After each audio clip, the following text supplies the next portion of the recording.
camaradas todos, que pronto será el coronado con el éxito total del pueblo antifascista contra los enemigos de la República y de la patria, que nosotros somos los primeros en defender de una verdadera patria, de paz, de cultura y de bienestar de todo un pueblo que se ha levantado para defender sus intereses, de sus hijos y de todos los antifascistas del mundo. Bienvenidas y bienvenidos al Juventud Podcast número 12. En esta ocasión hemos venido al barrio de Aluche para preguntarle a los jóvenes qué dificultades se encuentran al momento de independizarse o al momento de buscar el alquiler de una vivienda. Santiago y Miguel, ¿cuántos años tenéis? 24, 26. Miguel y Roda, hola, ¿cuántos años tenéis? 22. María, Rebeca y Ana, hola, encantada, ¿cuántos años tenéis? 25. 25. Yo también tengo 25. Has comentado que vives con tus padres. ¿Tienes alguna expectativa de poder independizarte o lo ves un poco difícil? A largo plazo sí, a corto no. Es muy complicado. O sea, en mi casa están desempleados y yo también trabajo con lo que puedo y ayudo en casa. Si yo me independizo, aunque me independizara, también tendría que seguir ayudando en mi casa con lo que gane. Con lo cual, a largo plazo puede ser, pero muy largo plazo. No lo veo viable ahora mismo. ¿Dónde es la zona en la que estás viviendo hoy en día? En Palencia. Palencia con P, o sea, en Castilla y León. En Valencia. Yo comparto piso. Somos 3 en el piso. O sea, desconozco cuánto puede costar en Madrid, pero vamos, 180 yo creo que aquí no... prácticamente nadie lo paga, ¿no? O sea, es totalmente imposible vivir solo. Ya compartiendo piso, pues no lo sé, pero solo imposible. ¿Estáis viviendo con vuestros padres o vivís solos? Con nuestros padres. Sí, los dos con nuestros padres. ¿Y os gustaría independizarnos en algún momento? Hombre, estaría bien. Estaría bastante bien, Estaría sí. muy bien. ¿Pero estudiáis o trabajáis? Yo estoy trabajando ya. Yo estudiando todavía. Vale, y tú, por ejemplo, que estás trabajando, ¿ves posible ahora con tu trabajo poder independizarte? No, ni de coña. No. O sea, cobro demasiado poco como para trabajar, como para irme de casa. Y por ejemplo, tú que estudias en Madrid, si no fueras de Madrid, ¿se podrían tus padres permitir ayudarte económicamente para un piso? Ni de coña. Si no fuera, necesitaría becas, porque mis padres de por sí no podrían pagarme vivir en Madrid aparte de los estudios. ¿Estáis estudiando o trabajando? Trabajando. Trabajando. ¿Y vivís solas o con vuestros padres? Yo vivo con mi marido. ¿Yo con mis padres? Yo con mis padres, pero en mes y medio con mi pareja. Claro, porque no tengo trabajo estable y no me permite igualmente tener algo, independizarme y demás. Y no tengo dinero. Sí, porque está muy caro, el alquiler está bastante caro y comprar ni siquiera es una posibilidad ahora mismo para nosotros. Entonces sí, nos costó encontrar dónde vivir. Claro. Y tú, que ya ahora mismo vas a irte con tu pareja, ¿también ha sido difícil para vosotros dar este paso? Sí, pero igual nos vamos porque nos vamos a casar y ha sido difícil, no podemos comprar y alquiler nos lo han dejado bien de precio porque son conocidos, si no está todo en el aire. Claro, como en tu caso también imagino que es que unas personas conocidas os han dejado el piso más barato, porque si no nos iríamos a otros precios. 800, 900, incluso 1000, y tampoco son casas grandes, o sea, son precios estratosféricos para casas pequeñas. Yo si tengo trabajo estable sí que quiero independizarme, pero eso es ahorrar mucho dinero para vivir en el barrio de Aluche, que yo no considero que sea un barrio en el que tengas que pagar tanto por un piso y está todo muy muy caro, que casi lo que cobro es lo que tengo que pagar de alquiler. ¿Creéis que hoy en día, a no ser que tengas pareja, amigos o que compartas piso con personas desconocidas, está difícil vivir por nuestra cuenta, solos completamente? Sí, es muy difícil. Mucho, porque al final muchos nos movemos sobre el salario mínimo, euro arriba, euro abajo, y si te piden 900 o 1000 euros por un alquiler y cobras 1080, no puedes permitírtelo. Muchas gracias por estar conmigo una vez más. Ahora daremos paso al plató en el que estará Pedro Fernández con 2 invitados muy especiales para seguir tratando el tema de la vivienda. Gracias a nuestra reportera, gracias Lucía Muñoz por acercarnos la realidad de todos estos jóvenes. Y bienvenidos a todos y a todas, por supuesto, a este nuevo episodio del Juventud Podcast. En el programa de hoy queremos situar un debate fundamental para la clase obrera en estos días. La cuestión de la vivienda y cómo se ha ido configurando históricamente dentro del capitalismo. Desde que Engels escribiera hace 150 años su contribución al problema de la vivienda, han cambiado muchas cosas, pero no lo fundamental: la explotación de nuestra clase a manos de la clase de los capitalistas. El problema de la vivienda, que es consustancial al sistema capitalista y a la recién descrita tendencia a la concentración de capital y de la producción en las grandes ciudades, expresa la incapacidad del capitalismo para la reproducción de la propia fuerza de trabajo. Ello se traduce en la imposibilidad de la juventud de desarrollar un proyecto de vida propio y se convierte en un eslabón más en la pauta de vida marcada por la temporalidad y la formación a lo largo de la vida. La concentración de capital correlativa al desarrollo del capitalismo implica la agudización de la contradicción ciudad-campo. Unas ciudades cada vez más hiperpobladas e inhabitables donde se concentra la producción y unas zonas rurales empobrecidas y de las que se expulsa a cada vez a mayores sectores de la clase. Hoy, en la periferia de las grandes capitales se levantan enormes bloques de viviendas de toldo verde y de ladrillo rojo. Una de estas periferias es San Fernando de Henares, donde los vecinos no solo tienen que lidiar con enfrentar la dificultad de acceder a una vivienda digna, sino que también ven cómo medio millar de sus casas han sufrido daños estructurales después de las obras de la línea 7B del Metro de Madrid. Para charlar de esto y otros muchos temas, contamos con dos invitados excepcionales. Alejandro Escribano, ¿qué tal? ¿Cómo estás? Buenas, ¿qué tal? ¿Cómo estamos? Portavoz de la plataforma de afectados por las obras de la línea 7B de Metro, de Sanfer. Efectivamente. Bien, encantado de tenerte aquí. Encantado. Y con Esteban Delgado, militante de los CJC en Cataluña, que estás investigando sobre la cuestión de la vivienda, tú eres geógrafo y estás abordando la cuestión urbanística de la vivienda dentro del capitalismo en esa tesis doctoral. ¿Qué tal estás? Muy bien, encantado también de estar aquí. Bien. Veo que llevas una camiseta sobre los doctorandos allí de la Universidad Autónoma de Barcelona. No sé si podías comentarnos porque... Sí, bueno, esta camiseta es del colectivo Doctorandos en Lucha de la Universidad Autónoma de Barcelona, que justamente hace poco pues hemos conseguido una conquista que llevamos mucho tiempo reivindicando, que es el 4º año para los contratos predoctorales de allí. Y que, bueno, después de organización y de constancia también en nuestras reivindicaciones, pues se ha conseguido lograr y que evidentemente tampoco finaliza nada aquí, sino que toca seguir y que, bueno, tal cual nos han concedido esta conquista, por así decirlo, pues tocará mantenerla porque a la que nos despitemos nos la quitan. Enhorabuena entonces por esa conquista y a seguir trabajando ahí en esa línea. Enhorabuena para ti, para todos los compañeros y compañeras de allí de la universidad y bueno, los doctorandos en general. Estábamos hablando antes un poco off the record, ¿no? de un reportaje que se escuchaba hacía unas semanas en la cadena SER sobre la vivienda y decía que, claro, venía mucho al hilo de este programa y quería como empezar un poco aquí, ¿no? para poder aterrizar un poco, conocernos un poco más. Era un reportaje en el que se hablaba de una vivienda de 18 metros cuadrados, ¿vale? En el barrio de Lavapiés, en el centro de Madrid. Y era muy interesante porque se ponía esta vivienda como ejemplo de que, bueno, que las viviendas en realidad no son casi para vivir, que hay que hacer la actividad fuera de la vivienda, tal. Claro, esto era todo muy interesante. Esta persona que tenía esta vivienda, digamos que se apañaba bien, ¿no? Con una vivienda de apenas 20 metros cuadrados, decía que no tenía ningún problema, ni de iluminación, ni de humedad, todo condiciones geniales. Claro, el problema es que esto no es una necesidad. En el caso de esta persona no era una necesidad porque era una señora que vivía en el barrio de Salamanca en un piso de más de 120 metros cuadrados y ha elegido ir a otro sitio, ¿no? En este caso. Sin embargo, lo que nos encontramos, la realidad que nos encontramos, sobre todo a nivel juvenil, que es lo que nos gustaría abordar un poco más, es totalmente diferente porque vemos familias trabajadoras de 3, 4, bueno, de 2, 3 hijos, ¿no? De 4 miembros, 5 miembros en la unidad familiar, que tienen que convivir en un piso a lo mejor de 40, 50, 60 metros cuadrados. ¿Cuál es la situación actual de la vivienda? ¿Qué me podéis contar sobre esto? Hombre, en Madrid, por ejemplo, es una ciudad que concentra, ¿no? Como todo el mundo sabe, concentra muchísima cantidad de gente que viene del extrarradio, fundamentalmente buscando oportunidades laborales, ¿no? Con un sistema como es el español, que está completamente desequilibrado entre lo que es el centro y la periferia, ¿no? En el caso de Madrid, sobre todo del ámbito de la periferia, que es lo que más conozco, por vivir allí y por ver su desarrollo progresivo durante los últimos años, la locura, la demencia en la que se ha instalado el control de esta vivienda, fundamentalmente para desarrollar permanentemente espacios en los que las familias trabajadoras hagan su vida en la calle, pero sea un espacio en el que vas a dormir allí porque estás trabajando todas las horas de tu día, tu familia también. Esto, por ejemplo, lo hemos visto también de una forma muy marcada durante la pandemia.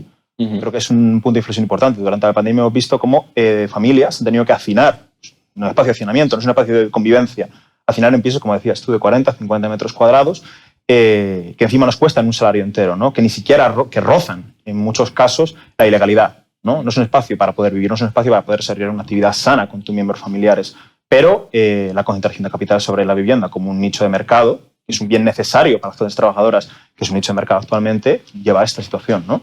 A un uso irresponsable de un servicio que debería ser para todos y para todas, sobre todo para la juventud, que no puede emanciparse y que tendría que estar a un precio normal, asequible, para lo que tenemos ahora mismo a precio de mercado. Actualmente eso es inexistente, porque es un espacio que entra dentro de esta dinámica, ¿no? Lo sabrá mejor definir que yo, ¿no? Del ámbito capitalista y de la concentración de la riqueza sobre este espacio. Claro, y al hilo de esto que comentabas, Alejandro, que lo estamos viendo, ¿no, Esteban? Con el tema, por ejemplo, de la emancipación juvenil, independizarse fuera de casa de tus padres, es una absoluta locura. ¿Cuál es la situación? ¿Qué condiciones hay ahora mismo para la vida de la juventud respecto a la cuestión de la vivienda? Pues sí, a propósito también de esa noticia que comentabas, yo recuerdo justo ayer también una noticia que decía los jóvenes se resisten a comprar un piso, ¿no? Como si fuera una cuestión de que como que te fueran ofreciendo ya por la calle, ¿no? Que compremos ya. Y es como nada más lejos de la realidad. Lo cierto es que al final son nuestras condiciones de vida las que imposibilitan que pensemos siquiera la posibilidad de poder alquilar un piso, que encima también te piden fianzas. No es un proyecto además de vida independiente completamente, porque si tienes que compartirlo, pues tiene que ser a veces con desconocidos, con amigos, ¿no? No te permite como joven en la actualidad tener esa posibilidad, porque tampoco tenemos unos trabajos estables que lo permitan. Y bueno, en definitiva, eso, nos encontramos en los jóvenes, en nuestro entorno no tenemos gente que no tenemos conocidos que tenga la posibilidad de soltar 40.000, 50.000 euros de la entrada a un piso, que si ya por sí los alquileres estaban complicados, pues pensar en hipotecas ya es algo absolutamente impensable. Absolutamente impensable, totalmente. Claro, pero la vivienda, por ejemplo, dentro del capitalismo se estructura, ¿no?, para reproducir esa fuerza de trabajo. De hecho, por ejemplo, vemos cómo el gobierno con el bono, se llama bono del alquiler, si no recuerdo mal, ¿no? También se ponen medidas por parte del Estado, que nos gustaría saber un poco en qué consisten esas medidas y por qué se plantean esas medidas, Esteban.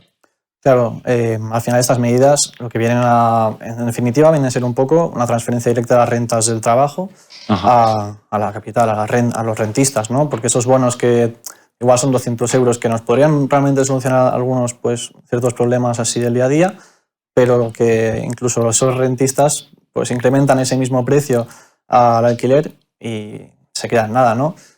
Por otro lado, al mismo tiempo, eso tampoco es ninguna solución. Eso solamente sirve para garantizar que los rentistas continúen obteniendo esos beneficios, ya que al final, si un joven no puede asumir ese coste, pues es posible que vean que ese joven tenga que buscarse otra vivienda al final, una más barata, ¿no? Entonces esos bonos del Estado, por así decirlo, lo que hacen es garantizar que esos propietarios continúen obteniendo esos beneficios a costa de un bien que es como es una propiedad privada, pues para ellos es simplemente un negocio y para nosotros es el mínimo de vida. Sí, para la vida poder. misma. Podemos hacer, de hecho, un paralelismo, incluso ahora mismo con la crisis de inflación que tenemos, con la problemática del alimento y la bajada, por ejemplo, del IVA, ¿no?, de productos básicos. Estamos hablando de que la repercusión real es que impuestos que parten de todo el trabajo de las trabajadoras y trabajadores de un país son los que van a permitir que los márgenes de beneficio empresariales sigan manteniéndose o incluso creciendo, como hemos visto. Fundamentalmente porque esos precios, esos costes de cárteles empresariales son pactados y se suben, como ha hecho Mercadona u otras grandes compañías, ¿no? En el caso de la vivienda tenemos más de lo mismo. Tenemos un bono social, supuestamente, que permite a la juventud tener una deducción de esos 200 euros, un apoyo, pero si no hay un tope, si no se topa, si el Estado no toma una medida si no hay una medida real, que la vivienda sea un bien público y sea un bien necesario para las clases trabajadoras, no una necesidad concreta para poder ir a tu casa a trabajar, sino que efectivamente sean las familias trabajadoras las que tengan esa protección. La protección no puede pasar por seguir, como ha dicho el compañero, beneficiando o asentando esas rentas empresariales. O esas rentas, en este caso, esas rentas de rentistas, de la redundancia, ¿no? Sí. Entonces, es evidente la trampa. No es una solución, es simplemente una cuña para que la reproducción siga manteniéndose, pero no resuelve el problema real. Claro, porque la vivienda dentro del capitalismo, dentro del sistema, es una mercancía altamente rentable, ¿no? De hecho, tú estás estudiando un poco sobre esta cuestión en la tesis doctoral, si no me equivoco. Sí, y aparte es un elemento fundamental para la reproducción de la propia fuerza de trabajo de los obreros, ¿no? El salario, por un lado, viene a ser ese mínimo que ofrecen los capitalistas para que podamos ir sobreviviendo, para ir pagándonos lo mínimo para sobrevivir, y la vivienda al final también forma parte de alguna manera de ello, ¿no? Y es por eso que también nos encontramos que las viviendas que también se construyeron durante el desarrollismo, pues tenían el espacio justo para, o incluso por debajo de las condiciones, para poder reproducir esa fuerza de trabajo y nuestras condiciones de vida, ¿no? Además, en el caso de Madrid también hay otra cuestión importante. El desarrollismo si nos ponemos un poco en perspectiva, en los años 60, 70, la población periférica no venía a Madrid como viene ahora. Madrid no era un gran aspirador de población de Soria, por ejemplo, estoy hablando de Soria, de Ávila, de Segovia, de Guadalajara. Se iban todos a Barcelona, zonas industrializadas, zonas que tenían una capacidad potente para desarrollar trabajo fabril. En Madrid era, o lo denominaban así nuestros abuelos, un pueblo grande, no tenía nada. El desarrollismo en Madrid se ha hecho a marchas forzadas. Esas viviendas de ladrillo rojo y toldo verde son producto de una planificación rápida, de una concentración rápida, además que beneficiaba al sistema estructural español. Desde los años 60 del desarrollismo, el sistema estructural español ha sido turismo y construcción.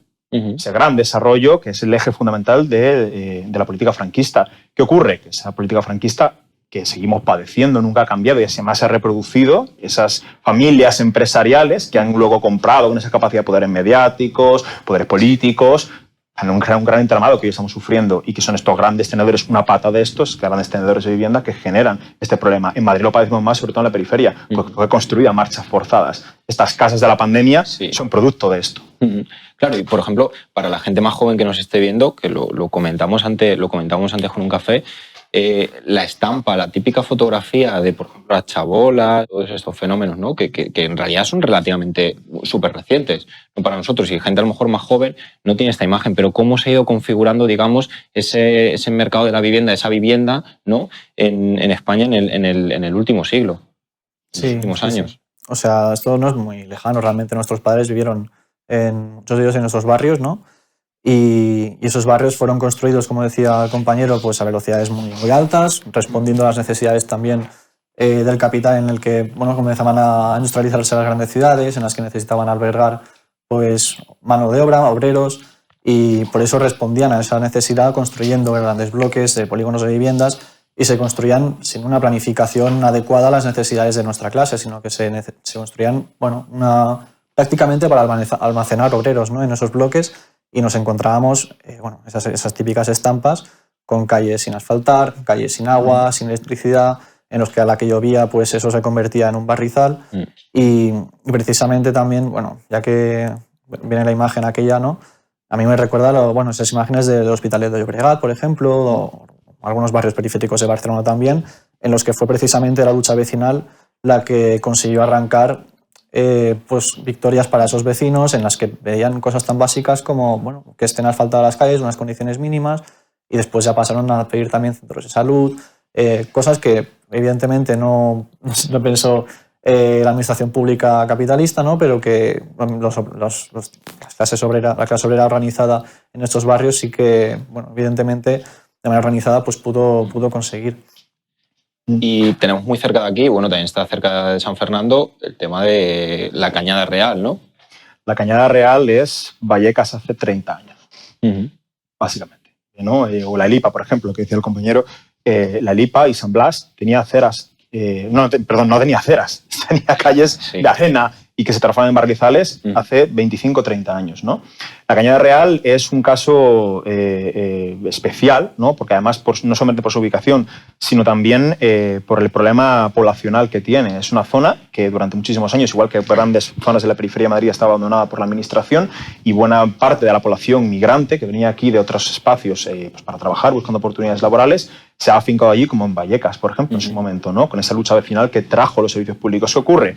Que la problemática del desarrollismo de Vallecas hace 30 años no es la misma la que ahora. La voracidad y la competitividad para generar, construir y seguir desarrollando ese capital, sobre todo en el desarrollo de Madrid, se ha acrecentado muchísimo la necesidad por conquistar suelo. El Cañaveral, por ejemplo, es otro caso importante. Cañaveral es un espacio de construcción masivo, o la zona de los Perrocales, o la zona, por ejemplo, también el mismo suelo de la Cañada. La Cañada es un suelo urbanizable y un suelo que además los tenedores de vivienda y las grandes constructoras, con sus acuerdos concretos, están deseando echar a la gente que vive allí. Lo que hay ahora mismo, podemos definirlo así, es un asedio a la población que vive allí, legítimamente. No es ese barrio o esa imagen, esa estampa ficticia que nos han contado de un barrio de drogadicción, de delincuencia. Ahí viven niños, viven familias trabajadoras, como las padres o los madres de las personas que nos están escuchando perfectamente, que ha sido el único lugar que han podido encontrar porque la oferta de vivienda de Madrid es absolutamente ínfima, ¿no? Y no hablo de oferta de vivienda como tal, hablo de una oferta de vivienda en la que puedas vivir de una manera digna. Buenas partes de estas familias han ido allí. Entonces, el fenómeno del chabolismo también que se desarrolla allí proviene de esta problemática, de que no hay una administración capaz de gestionar esa migración poblacional dentro de nuestro país, que viene aquí a buscar oportunidades laborales, porque en otros espacios no existen, pero luego cuando vienen aquí lo que nos encontramos es que no pueden vivir aquí tampoco. ¿Y qué hacen? Hacinarse. Como en Vallecas, como en estos barrios de la periferia, ¿no? Por tanto, a la Comunidad de Madrid además es un problema central. La Comunidad de Madrid, durante el largo gobierno que ha tenido de una derecha neoliberal, que ha desarrollado una forma de hacer política pues utilizando las necesidades básicas de las clases trabajadoras como un nicho de mercado, jamás se ha interesado por los barrios de la periferia más allá de cuestiones netamente electoralistas, ¿no?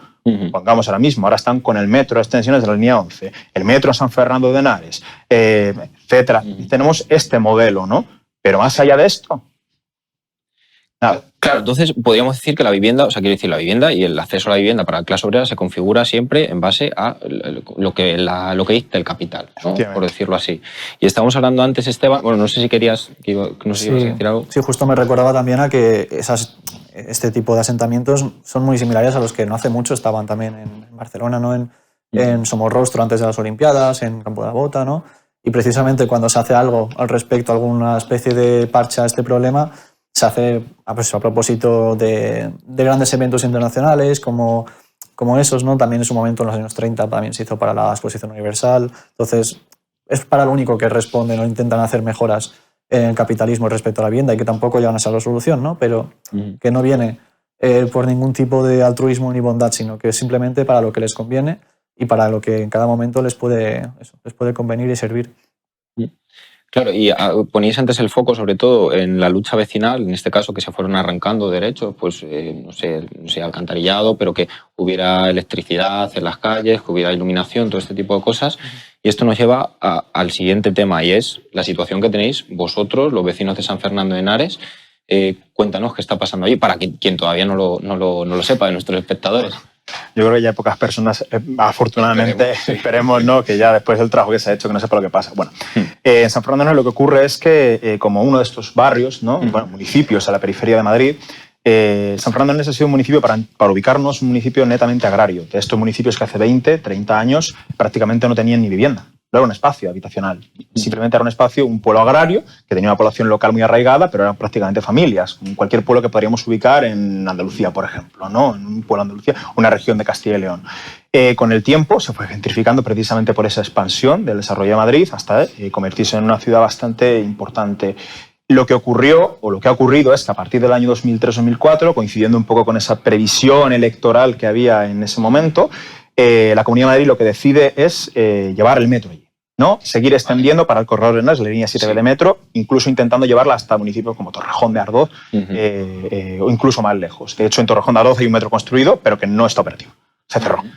Se llevó el metro allí. ¿Qué ocurre? Que, en principio, era una mejora, ¿no? Es una mejora en las condiciones de vida de la clase trabajadora, pero también es lógicamente una medida interesada, porque tú estás conectando el corazón de Madrid, que es el centro productivo, con un barrio de la periferia y estás mejorando esa conectividad para que las clases trabajadoras puedan acudir allí.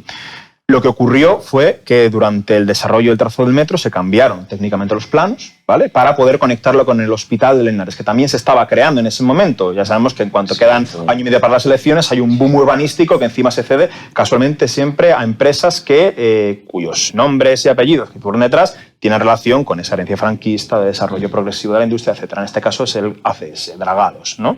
Archiconocida Florentino Pérez. Señor oscuro, que siempre al presidente de la Comunidad de Madrid, según gobierna, al palco del Bernabéu y vamos a hablar de negocios. Pues esto es lo que ocurrió. En 2006 se cambia ese trazado y para llegar a las elecciones, hacer 2 estaciones más, se tunela prácticamente a ciegas. Entonces, lo que tenemos es un metro que se inaugura el 7, si mal no recuerdo, el 14 de mayo del año 2007 y en enero tenemos un informe de la Universidad Complutense y Universidad Politécnica que dice que el municipio se está hundiendo porque el trazado de metro ha generado una ruptura de los niveles freáticos del suelo, ha ahorrado al municipio todo el casco, todo el centro urbano del municipio y, por tanto, toda la zona periférica al metro está recibiendo daños estructurales. En el año 2009-2010, lo que se producen los primeros informes ya claros de la propia Comunidad de Madrid, porque este informe tiene un cajón, no le hacen caso jamás, y vemos cómo se degrada progresivamente el municipio y empiezan a aparecer las primeras grietas, ¿no?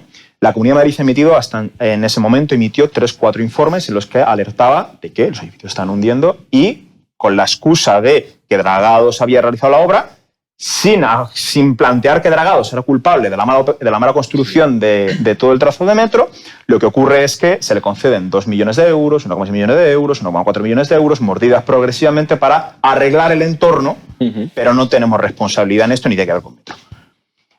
Para que nos hagamos una idea, porque vamos a ahondar mucho más en eso, el salto que tenemos es un municipio que empezó con 3-4 calles afectadas en este entorno de metro, a la situación que tenemos ahora mismo actual. Hemos saltado a más de 600 viviendas afectadas, 21 calles cortadas en nuestro municipio que se están hundiendo y va progresando el programa de forma estructural, una zona céntrica del municipio que va a ser sacrificada, va a ser absolutamente demolida, 54 viviendas derribadas y cientos de familias viendo cómo la inversión que han hecho de ese trabajo durante toda una vida, que es una vivienda, que es el máximo bien al que puede aspirar la clase trabajadora, gente de nuestra extracción social, está devaluada y han perdido ese tiempo de trabajo, porque ya no hablamos de dinero, hablamos de tiempo de trabajo invertido en la estructura del capital, ¿no? Esta es la situación que manejamos actualmente y esto es lo que pasa, una negligencia técnica que está hundiendo un municipio.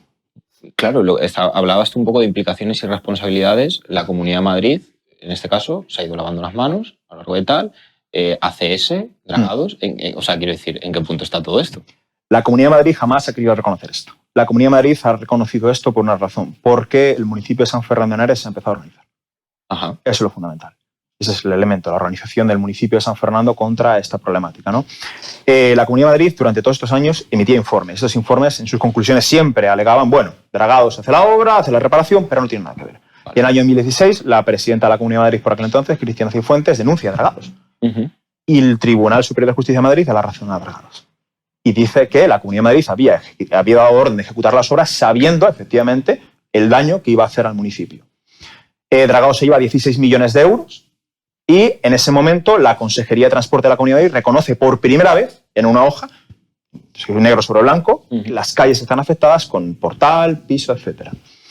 En ese momento la plataforma Afectados por Metro estaba compuesta por asociaciones, partidos, pero no había un componente vecinal que lo articulase, que se viese en la calle. Es decir, era una cúpula que no tenía una base social a la que mover. Más allá de algunos afectados que llevaban tiempo reclamando esta problemática. La plataforma nace además, que eso no lo he dicho muy pronto, en el año 2008. Según empieza la problemática, nace en el año 2008.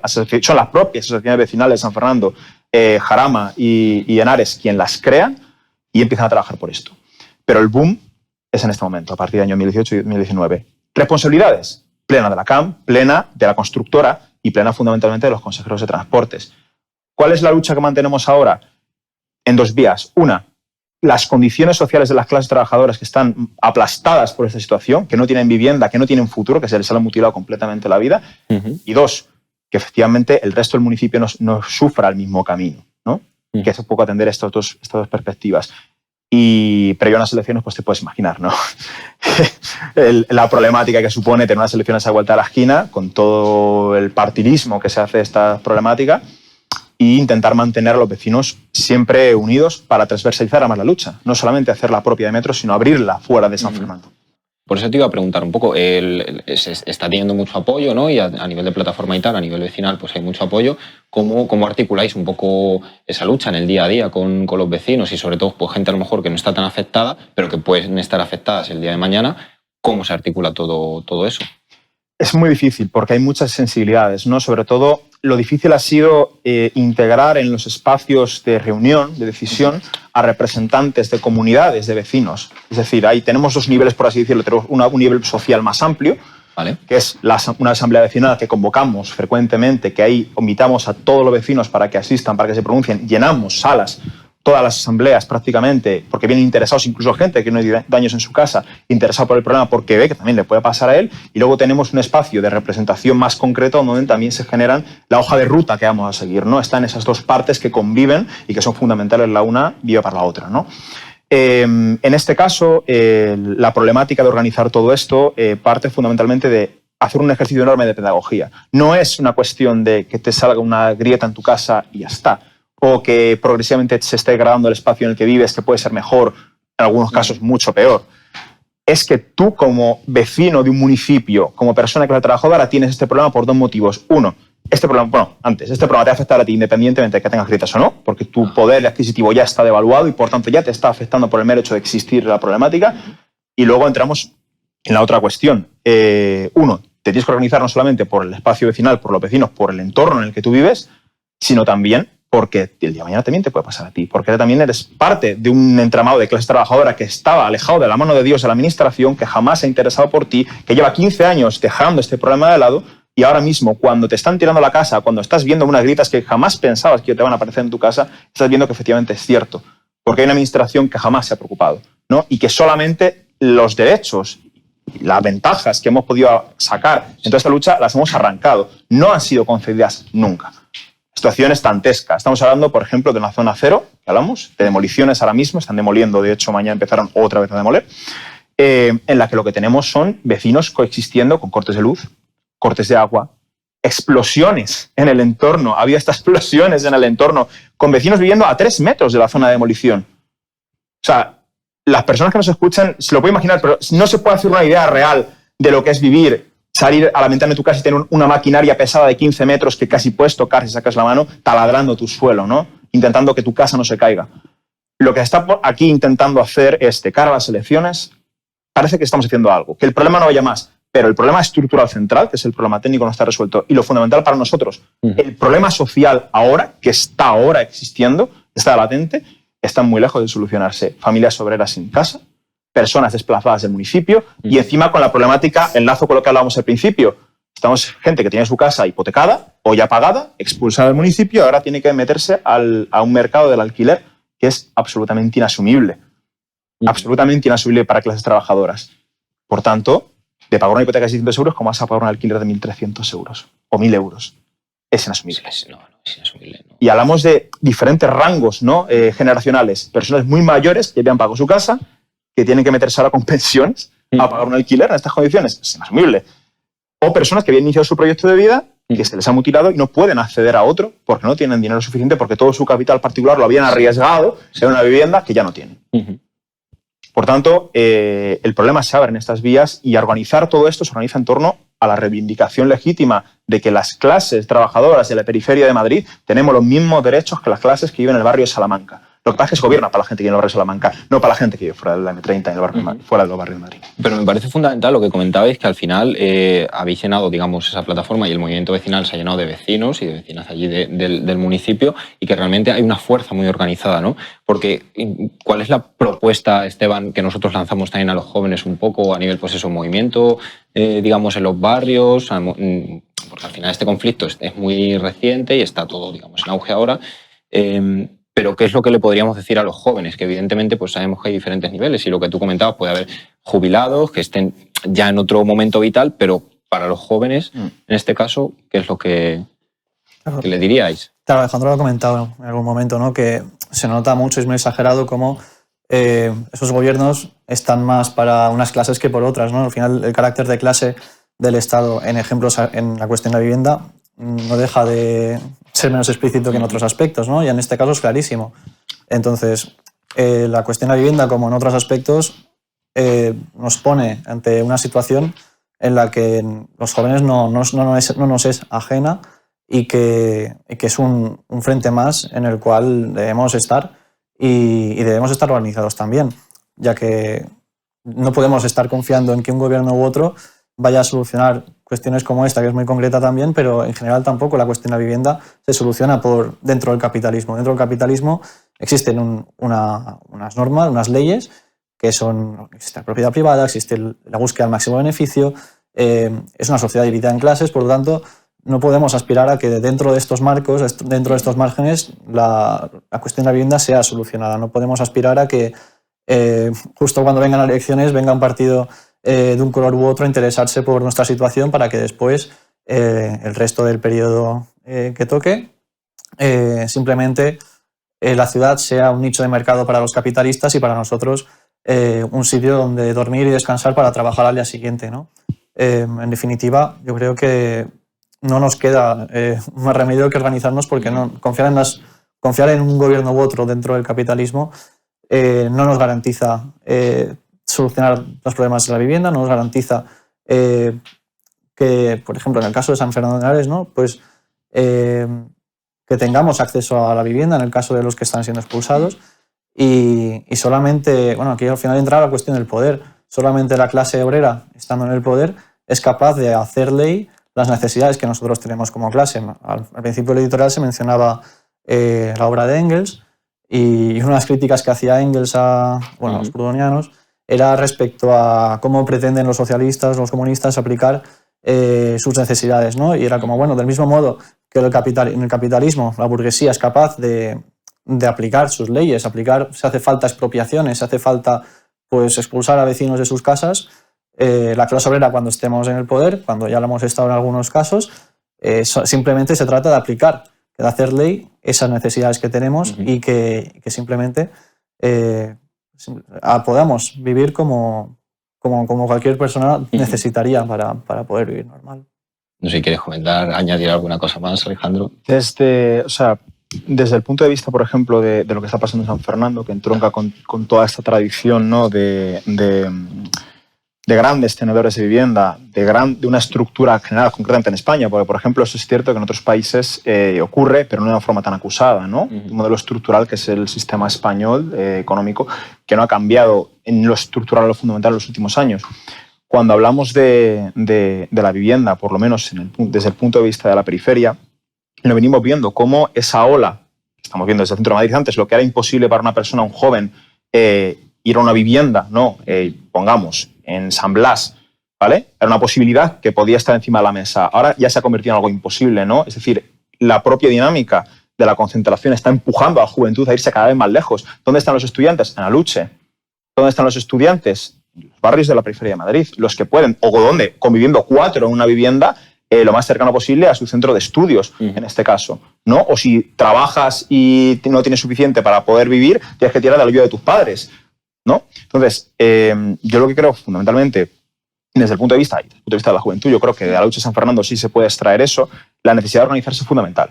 Es la única manera, ¿no? Porque cuando un joven se mete al mundo laboral y ve que su primer salario, 1.300 euros, si tienes suerte, ¿no? Sí. Si tienes suerte, vamos a ponerlo promedio, ¿no? Un trabajo medio normal, 1.300 euros. Te vas a gastar en un piso promedio con una habitabilidad normal prácticamente todo tu salario. Eso es absolutamente insostenible, ¿no? Y es una lucha que está latente, que se ha demostrado y que además se viene acusando, insisto, desde la pandemia. Yo creo que es fundamental que en ese momento fue cuando realmente la gente comprendió el bien, la necesidad de tener una vivienda en unas condiciones dignas para vivir, no como un centro, como dice, solamente de neto descanso, sino como un centro en el que desarrollar también tu vida concreta. Pero claro, para desarrollar la vida hace falta tiempo. Y ese tiempo no lo puedes tener porque vivimos para trabajar y no trabajamos para vivir, ¿no? Que también es otro elemento que habría que plantearse, que es un poco lo que nosotros planteamos a la gente cuando hablamos desde la plataforma. El problema es que estas viviendas se han construido con vida invertida, con tiempo invertido en trabajo, no en vida, ¿no? Lo que se nos está quitando es la vida. Yo creo que ese entendimiento también, esa reflexión es importante a la hora de articular esa lucha, porque a fin de cuentas se transforma en una lucha por la vida. No es una casa, no es un bien material, es en el fondo la necesidad. Es una cuestión de un proyecto vital. Eso es, la necesidad concreta de una clase que no puede aspirar a otra cosa por el hecho de haber nacido en un barrio trabajador, no en un barrio rico. Esa diferencia, y la juventud en ese sentido también tiene que percatarse que si no hay una alternativa organizada, el futuro que nos espera es el co-living. O vivir amablemente en una vivienda de 18 metros en la que todo lo tienes cerca y te sobra hasta espacio, como decía el titular, por cierto, ¿no? Un poco entroncando con lo que hablábamos al principio. Pues con esto cerramos. Ha sido un placer teneros aquí a los dos. Si queréis añadir alguna cosa más, que sea, sois libres. Y nada, pues esperamos que vengáis por aquí en algún otro momento para hablar de vivienda o de cualquier otro tipo de cuestión. Así que nada, muchas gracias por haber compartido este pequeño espacio con vosotros.